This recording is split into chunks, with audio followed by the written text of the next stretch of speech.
was some way I could take my love of drawing and turn it into a way of escape, nothing would make me happier. I wanted to create instead of tearing trees down. I wanted to move to the lower 48, not because I hated it there in Alaska, but I hated the idea of it. It's like all of that spite inside me had created this monster which followed me around my whole teenage years. I put so much energy into doing what others didn't expect of me. Why did I do that? There's one fact you're forgetting, though. If you didn't have that fire in you, we probably would have never met. You're absolutely right. Maybe the destination is all that matters in the end. But then why am I awake? Why am I seeing this fox go on her journey? And why can't I stop thinking about my dad?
On our property, there were old abandoned pieces of a shed and car long left unused. I used to ask him all the time who those people were that left all this junk, and I'm sure he got so tired of hearing it that he made up some elaborate stories how a brown bear ate them and haunted the woods afterwards. What's funny is I think it made those people seem more real. Growing up thinking they were still hanging out like they couldn't say goodbye. I used to tell my friends how I could swear I saw spirits move near the water, and that always freaked them out. I guess it didn't bother me, because the way I saw it, they were normal people with old cars and sheds, just trying to figure out how to survive and be happy in the middle of nowhere. It was a cool thought that they didn't want to leave, but I was a weird kid. Well, you had good company since those ghosts like living in a place where they were brutally devoured.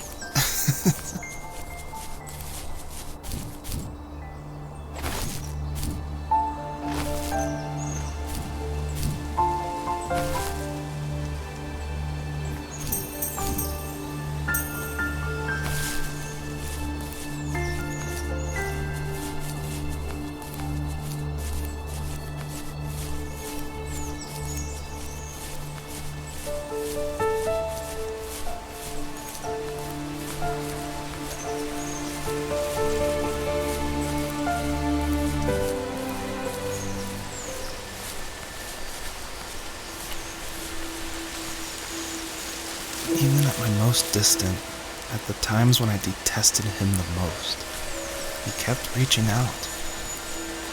For a year straight, he asked me every week when we were going camping. I thought he was just dense. Eventually, to shut him up, I agreed.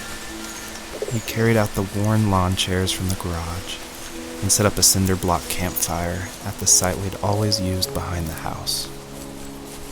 We walked down the mountain path, talking in the warm sunshine we only got a couple months of the year.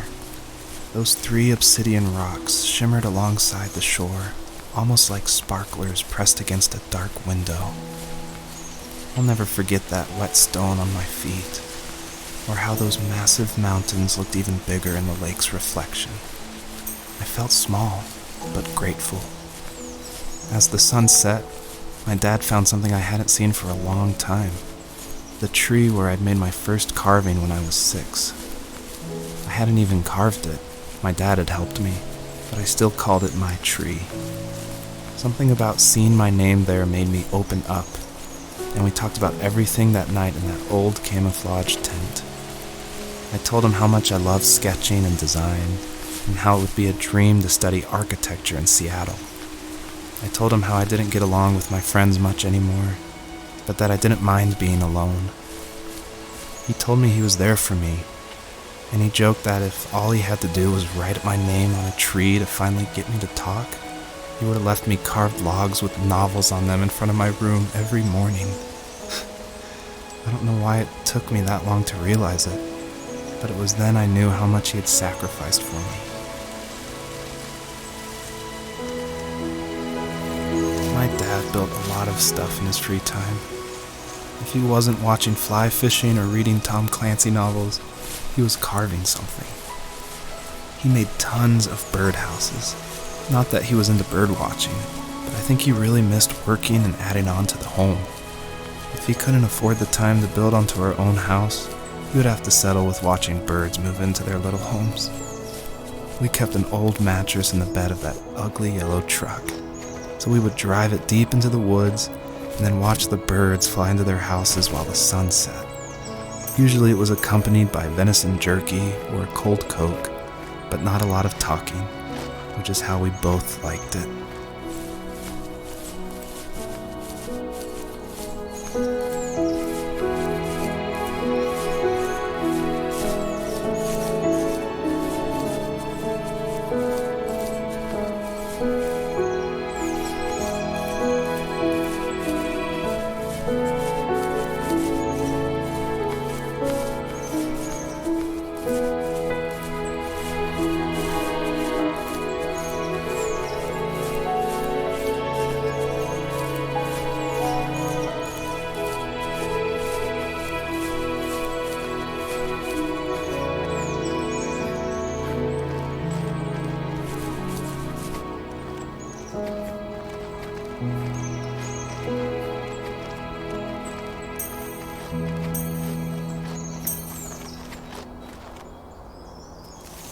we were happiest underneath the evergreens. We decided it was time to finally map out the hundreds of acres we lived on just to pass the time during the summer. He was only free in the evenings, so I would spend the day wasting time on dial-up internet and sketching, and then we would rush into the woods, pen and map in hand, before evening fell.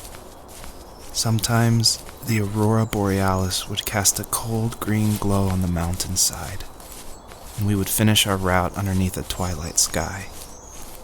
Sometimes I was lonely during those summer days, but there was comfort in the routine. A lot of teenagers aren't looking for the daily grind, though.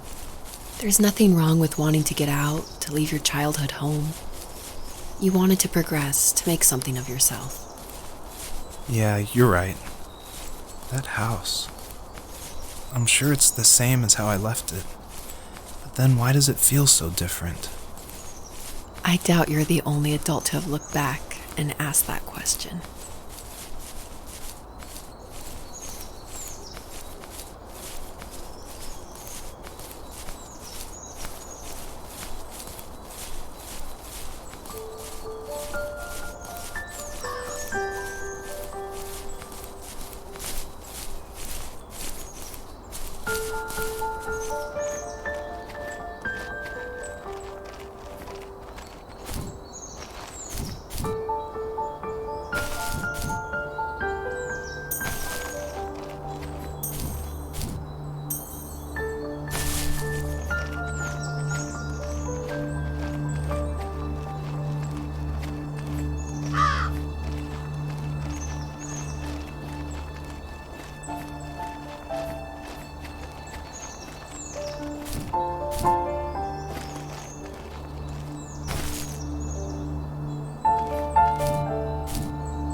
The perpetrator stood nearby, unfazed, like nothing was wrong. My dad is dead, and he's never coming back, Rachel. I can tell you these stories, but I can never reminisce with him again. He can never hold a grandchild that we'll probably never be able to have. I can never talk to him again, and I'll never be able to say I'm sorry for everything.